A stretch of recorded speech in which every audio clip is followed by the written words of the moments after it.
नमस्कार, मैं हूं वंदना त्यागी और आप देख रहे हैं न्यूज़ 18 राजस्थान। अगर आप गैस सिलेंडर बुक करने वाले हैं, बैंक जाने की योजना बना रहे हैं, ट्रेन का तत्काल टिकट लेने वाले हैं या फिर टैक्स रिटर्न भरना बाकी है, तो ये जानकारी आपके लिए बेहद ज़रूरी है, क्योंकि हर महीने की तरह 1 अगस्त 2026 से भी कई बड़े नियम बदलने जा रहे हैं, जिनका सीधा असर आपकी जेब और रोज़मर्रा की ज़िंदगी पर पड़ सकता है। तो आइए आसान भाषा में जानते हैं कि आखिर क्या क्या बदलने वाला है। सबसे पहले बात करते हैं एलपीजी गैस सिलेंडर की। हर महीने की पहली तारीख को तेल कंपनियां घरेलू और कमर्शियल गैस सिलेंडर के नए दाम जारी करती हैं।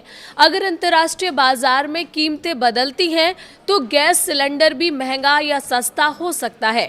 इसलिए 1 अगस्त को नई कीमतों पर सभी की नज़र रहेगी। अब बात करते हैं रेलवे के तत्काल टिकट की। अगर आप रेलवे रिजर्वेशन काउंटर से तत्काल टिकट लेते हैं तो अब व्यवस्था पहले से अलग होगी। अब काउंटर पर पहले टोकन मिलेगा और उसी के हिसाब से आपकी बारी आने पर टिकट बुक किया जाएगा। इसका मकसद लंबी लाइन और धक्का मुक्की को कम करना है। अब जानते हैं बैंक की छुट्टियों के बारे में। अगस्त महीने में स्वतंत्रता दिवस, रक्षाबंधन, जन्माष्टमी, रविवार और दूसरे चौथे शनिवार समेत कई दिनों तक अलग अलग राज्यों में बैंक बंद रहेंगे। अगर आपको बैंक शाखा में कोई ज़रूरी काम है तो पहले छुट्टियों की सूची ज़रूर देख लें, ताकि बाद में परेशानी ना हो। अब बात एटीएम और डिजिटल बैंकिंग की। अच्छी बात यह है कि एटीएम, यूपीआई, मोबाइल बैंकिंग और इंटरनेट बैंकिंग सेवाएं सामान्य रूप से चलती रहेंगी, लेकिन कुछ बैंक अपने सर्विस चार्ज, फ्री ट्रांजैक्शन की सीमा या अन्य नियमों में बदलाव कर सकते हैं। इसलिए अपने बैंक की आधिकारिक जानकारी ज़रूर देखते रहें। अब आते हैं क्रेडिट कार्ड पर। हर महीने की शुरुआत में कई बैंक अपने क्रेडिट कार्ड से जुड़े नियमों में बदलाव करते हैं, जैसे रिवॉर्ड पॉइंट्स, एनुअल फीस, भुगतान की शर्तें या दूसरी सुविधाएं। अगर आप क्रेडिट कार्ड इस्तेमाल करते हैं तो अपने बैंक का अपडेट ज़रूर चेक कर लें। अब बात ईंधन की कीमतों की।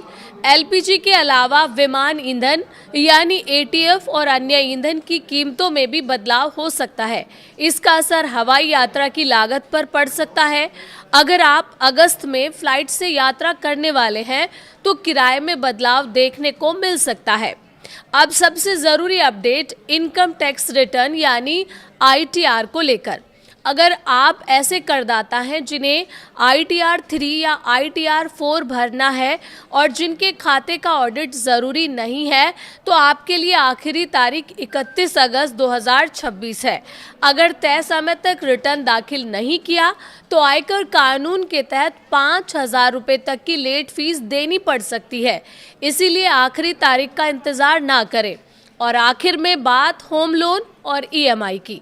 अगस्त में भारतीय रिजर्व बैंक की मौद्रिक नीति बैठक होने की संभावना है। अगर रेपो रेट में कोई बदलाव होता है तो इसका असर home loan, car loan, EMI और फिक्स्ड डिपॉजिट यानी एफडी की ब्याज दरों पर भी पड़ सकता है। तो कुल मिलाकर 1 अगस्त 2026 से कई ऐसे बदलाव लागू होने जा रहे हैं जो सीधे आपकी जेब और रोज़मर्रा के खर्चों को प्रभावित कर सकते हैं।